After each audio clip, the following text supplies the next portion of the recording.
बहुत बहुत आभार परम आदरणीय चाचा श्री डॉक्टर ज्ञानंद जी। माँ वाणी को नमन करता हूँ। साहित्य के वरेण्य हस्ताक्षर से सुसज्जित इस पावन मंच को नमन वंदन करता हूँ। महाप्राण निराला जी की साहित्यिक उर्वरा भूमि है, नमन करता हूँ, वंदन करता हूँ। माँ गंगा के पावन तट पर शब्द गंगा शुद्ध ज्ञान यज्ञ ज्ञान अभियान के अंतर्गत ये साहित्यिक आयोजन है। इसके लिए मैं परम आदरणीय अपने आशु भैया को बहुत बहुत बधाई शुभकामनाएं देता हूं और नमन करना चाहता हूं। मित्रों, मैं प्रथम बार आपके आंगन में आने का अवसर प्राप्त हुआ है और मैं एक प्रणाम के छंद के माध्यम से आपके हृदय पटल पर हस्ताक्षर करना चाहता हूं। अगर मुझे आप देखता हूं, मुझे आपका आशीष मिलेगा। मैं पढ़ता हूं, सुनिएगा। बंधुओं, हम लोग अवध में रहते हैं। अवध पूरे जनमानस में भगवान श्री राम जी का धाम होता है। मैं पंक्तियां निवेदित करता हूं, पढ़ता हूं, सुनिए। मंच को मेरा प्रणाम, मंच को मेरा प्रणाम, कवि कुल को प्रणाम, पावन अयोध्या जी के धाम को प्रणाम है। मंच को मेरा प्रणाम, कवि कुल को प्रणाम, पावन अयोध्या जी के धाम को प्रणाम है। झंकृत हो वीणा झनकार से सभी के प्राण, रघुकुल नंदन श्री राम को प्रणाम है। झंकृत हो वीणा झनकार से सभी के प्राण, रघुकुल नंदन श्री राम को प्रणाम है। और नैमिष में व्यास और दधीचि से महर्षि हुए, शक्तिपीठ ललिता के धाम को प्रणाम है। और सीतापुर से मैं बेधड़क चला आया यहाँ, एक एक श्रोता जी ललाम को प्रणाम है। एक एक श्रोता। बहुत अच्छा, वाह। बहुत आभार, आपको बहुत नमन करता हूँ। आपका स्नेह आशीष मिला। बहुत पावन मंच है। मंच पर विराजमान हमारे परम पूज्य गुरु जी श्रद्धेय आलोक सीतापुरी जी की गौरव में उपस्थिति को प्रणाम करता हूँ। ओज के जिन्होंने ओज की पताका पूरे देश में फहराई और हमारे जनपद सीतापुर को पूरे देश के अंदर गौरवान्वित किया, ऐसे परम श्रद्धेय आदरणीय राजेश मिश्र जी की उपस्थिति को नमन करना चाहता हूं। और आदरणीय दीदी डॉक्टर भुवन मोहनी जी, जिनकी श्रृंगार के गीत पूरे हिंदुस्तान में और पूरे देश विदेशों में सुने जाते हैं, ऐसी आदरणीय आपकी उपस्थिति को नमन करता हूं। आइए कुछ पंक्तियां पढ़ना चाहता हूं, राष्ट्र का वंदन करना चाहता हूं, देश के शूरवीर सैनिकों को नमन करना चाहता हूं। 4 पंक्तियां पढ़ता हूं कि खड्ग बने बेधड़क लेखनी हो संहार कुचालों का, कि खड्ग बने बेधड़क लेखनी हो। तालियों का घनत्व बढ़ाइएगा, मुझे आशीष दीजिएगा। मैं अपने हृदय के एक दर्द मैं आपके बीच पढ़ना चाहता हूँ। वो दर्द अगर आपके दर्द से मिल जाए तो आशीष दीजिएगा। तब मैं भूमिका में 4 पंक्तियां पढ़ना चाहता हूँ कि खड्ग बने बेधड़क लेखनी हो संहार कुचालों का, खड्ग बने बेधड़क लेखनी हो संहार कुचालों का।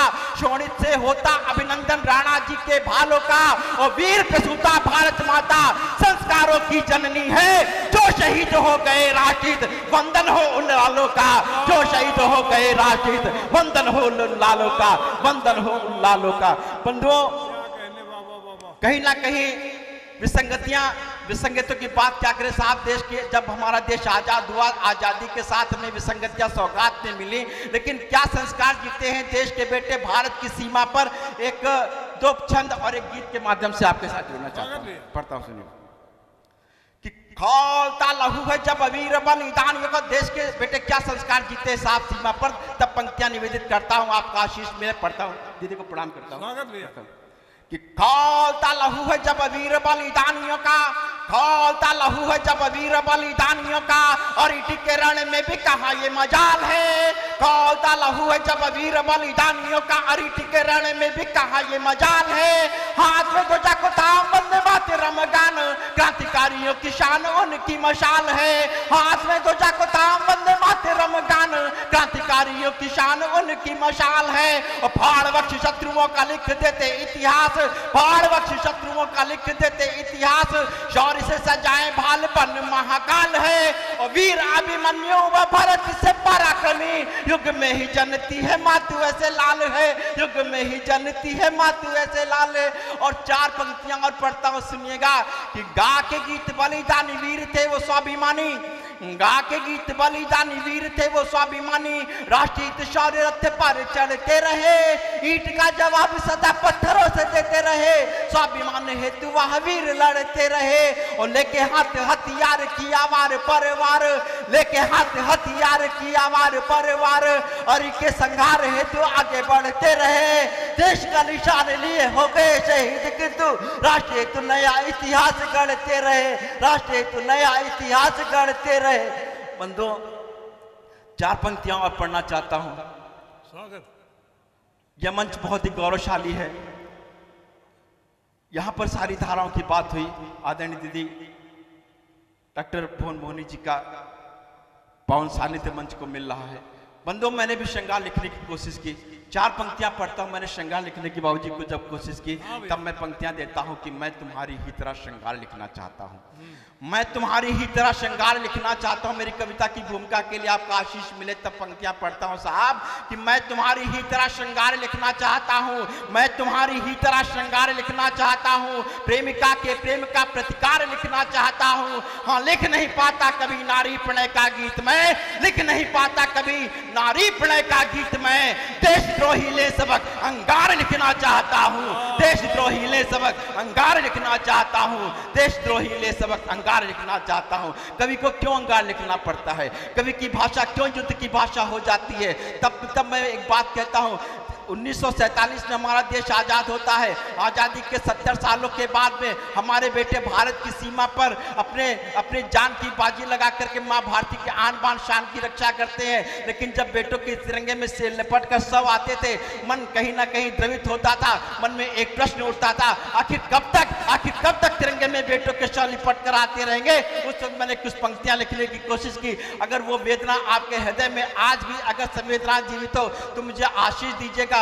मैं पंक्तियां पढ़ता हूं कि जिस समय बेटों के तिरंगे में लिपट के सव आ रहे थे, कभी 26 बेटों के तो कभी 40 बेटों के, यहां तक कि 2 बेटों के शीश कट गए। देश की दिल्ली में सिर्फ वार्ता होती रह गई। साहब, अगर कहीं जवाब दे दिया गया होता तो शायद हमारे बेटों के शव तिरंगे में लिपट कर नहीं आते। मैं कविता पढ़ता हूं सीधे मैं पंक्तियां निवेदित करता हूं कि मन मेरा फिर घायल अभय देखा खूनीवादी को, मन मेरा फिर घायल अभय देखा खूनीवादी को, भेंट चढ़ी आतंकवादी की समझे क्या आजादी को। स्वाभिमान कश्मीर हमारा पर इतिहास सिसकता है, सपना वीर शहीदों का बारूदी बम दिखता है। वैभवशाली राष्ट्र अपना मन में बस संकल्प ही, विफल शत्रु की कूटनीति हो केवल आज विकल्प ही। गोली सीने पर खाकर भी जो थे पीछे नहीं हटे, लाख यात्रा सहकर भी आपस में थे वो नहीं बटे।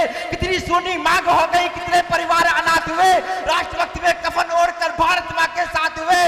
गद्दारी से लोकतंत्र का मंदिर देखो पटा हुआ, सत्ता के दीवानों को फिर याद कहां से? वाह, बहुत अच्छे, वाह। गद्दारी से लोकतंत्र का मंदिर देखो पटा हुआ, सत्ता के दीवानों को फिर याद कहां से कटा हुआ। सत्ता मद में झूल झूल कर धरती का अपमान किया, भगत सिंह शेखर सुभाष ने व्यर्थ यहां बलिदान किया। गौरव गाथा सुनकर जिनकी दुश्मन भी थर्राता है, वार सामने से करने में इसीलिए घबराता है। हर दिन सुनी होती डोरी भारत मां के लालों से, सिकती रोटी राजनीति की इन पत्थर दिल वालों से, सिकती रोटी राजनीति की इन पत्थर दिल वालों से। बंधुओं, मेरी कविता का अगला बंद थोड़ा सा कड़वा है, मंच से मैं क्षमा चाहता हूं, लेकिन एक बात मैं कहता हूं, ये देश किसका है? ये देश ये गणेश शंकर विद्यार्थी की धरती है साहब। ये कानपुर के गणेश शंकर विद्यार्थी जो कांत की लड़ाई में जिनकी अहम भूमिका रही, ये धरती है अशफाकुल्लाह खान की, ये धरती है बहादुर शाह जफर की। वो क्रांतिकारी जो उस समय कवि एक मजबूत शायर हुए। आदरणीय आप बैठ जाएं थोड़ा। बहादुर शाह जफर को हमने इतिहासों में पढ़ा है कि जब उनको बंदी बना लिया गया, उनके बेटों को ला करके जेल में डाल दिया गया, तो उनको जब भूख लगती है साहब, तो उनके बेटों के शीश को लाकर उनके सामने रख दिया जाता है। तो बहादुर शाह जफर कहते हैं साहब कि हिंदुस्तान के बेटे अपने पिता के सामने इसी अंदाज में आया करते हैं। वाह, बहुत बधाई। बंधो, ये वो धरती है हमारी, ये अशफाकुल्लाह खान की धरती है, ये अब्दुल हमीद की धरती है। लेकिन जब कुछ मुट्ठी भर लोग यहाँ की देश की एकता अखंडता को खंड खंड करने की कोशिश करते हैं, हृदय में वेदना होती है। पंक्तियां आपको सौंपता हूँ, संभालिएगा, आशीर्वाद दीजिएगा कि कब तक पाक चलेगा अपने आतंकी मक्कारों से, कब तक पाक चलेगा अपने आतंकी मक्कारों से, कब तक देश लुटेगा अपने देश के इन गद्दारों से, कब तक गिरी रहेगी सीमा ऐसे दहशतगर्दों से, दंश जेल ना होगा कब तक जिहादी खुदगर्जों से, कब तक खूनी खेल चलेगा केसर वाली घाटी में, ढेर लगेगा लाशों का कब तक बलिदानी माटी में। अपमानित है आज शहादत और निठल्लों से, अभिनंदित होता आतंकी घुसपैठी कठमुल्लों से, अभिनंदित होता आतंकी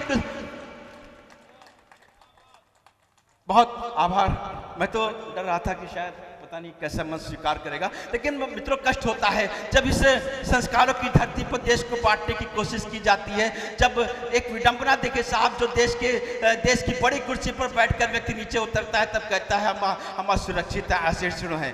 मैं नाम नहीं लेना चाहता, लेकिन पंक्तियां मैं पढ़ता हूं कि कब तक पाक चलेगा अपने आतंकी मक्कारों से, कब तक देश लुटेगा अपने देश के इन गद्दारों से, कब तक घिरी रहेगी सीमा ऐसे दहशतगर्दों से, दंश झेलना होगा कब तक जिहादी खुदगर्दों से, कब तक खूनी खेल चलेगा केसर वाली घाटी में, ढेर लगेगा लाशों का कब तक बलिदानी माटी में। अनुयायी हम शांत फर्क पर बातचीत तब बंद करो। 1947 में देश आजाद होता है, 17 सालों तक इस देश में शासन होता है। 70 सालों में क्या स्थिति हुई, इस तरह से आतंक पड़ोसी मुल्क हमको आंख दिखाता रहा। लेकिन एक बात मैं कहना चाहता हूं, यह कलम किसी की कलम नहीं होती है, मां वाणी का पुत्र हूं। 4 पंक्तियां पढ़ता हूं साहब कि मेरे गीत नहीं हो सकते दरबारों के वंदन के, मेरे गीत नहीं हो सकते दरबारों के वंदन के, मेरे गीत नहीं हो सकते पुरस्कार अभिनंदन के। सुत निर्भय में मां वाणी का कलम नहीं यहाँ रुक सकती, भारत माँ का वंदन करती नहीं कहीं यहाँ झुक सकती। अरे की हर हुंकार को प्रतिशोध मेरा अर्पण होगा, मान बचाने को निज माँ का अरिशोणित अर्पण होगा। सिंहासन से दूरी रखकर नित्य ही प्रश्न उठाऊंगा, देशद्रोह का दे प्रत्युत्तर कवि का धर्म निभाऊंगा, देशद्रोह का दे प्रत्युत्तर कवि का धर्म निभाऊंगा। इस देश के अंदर मोदी जी जब प्रधानमंत्री होते हैं तो उन्होंने पाकिस्तान को जवाब देने की कोशिश की। आज उसकी हैसियत भी, उसके औकात नहीं कि वो हमको आंख दिखा पाए।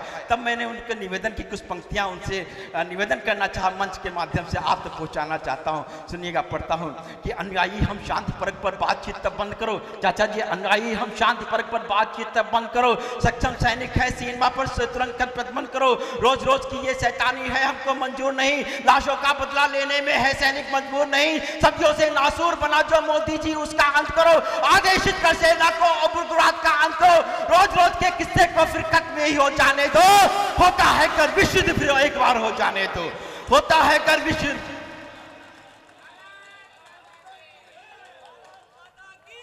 जय, बहुत बहुत आभार आपका, मुझे प्रेम मिला वास्तव में। मंच को प्रणाम करता हूं आप सभी को कि मुझे नहीं लगता था शायद मुझे ऐसे स्वीकार किया जाएगा, लेकिन ये साहब उन्नाव की धरती है और ये धरती जिसने साहित्य के तमाम विद्वानों को जन्म दिया। मैं तो एक बड़ी काव्य की पाठशाला का एक छोटा सा विद्यार्थी हूँ साहब, सीखने की अभी श्रृंखला में हूँ। मैं पंक्तियां पढ़ता हूँ कि अनुयायी हम शांति परख पर बातचीत तब बंद करो, सक्षम सैनिक है सीमा पर तुरंत प्रतिबंध करो। रोज रोज की ये शैतानी है हमको मंजूर नहीं, लाशों का बदला लेने में है सैनिक मजबूर नहीं। सदियों से नासूर बना जो मोदी जी उसका अंत करो, आदेशित कर सेना को अब उग्रवाद का अंत करो। रोज रोज के किस्से को फिर खत्म ही हो जाने दो, होता है जब विश्व फिर एक बार हो जाने दो। वंदे मातरम से गुंजो से गुंजित करती घाटी हो, राष्ट्रपिता का पैर में धन्य अपनी माटी हो। रक्त से रंजित वीरों की आजादी को शीश नवाता हूँ, नन्ही कलम से कम शब्दों में माँ की पीड़ा गाता हूँ, नन्ही कलम से कम शब्दों में माँ की पीड़ा गाता हूँ। बहुत बहुत धन्यवाद। जय हिंद, जय भारत, जय भारत।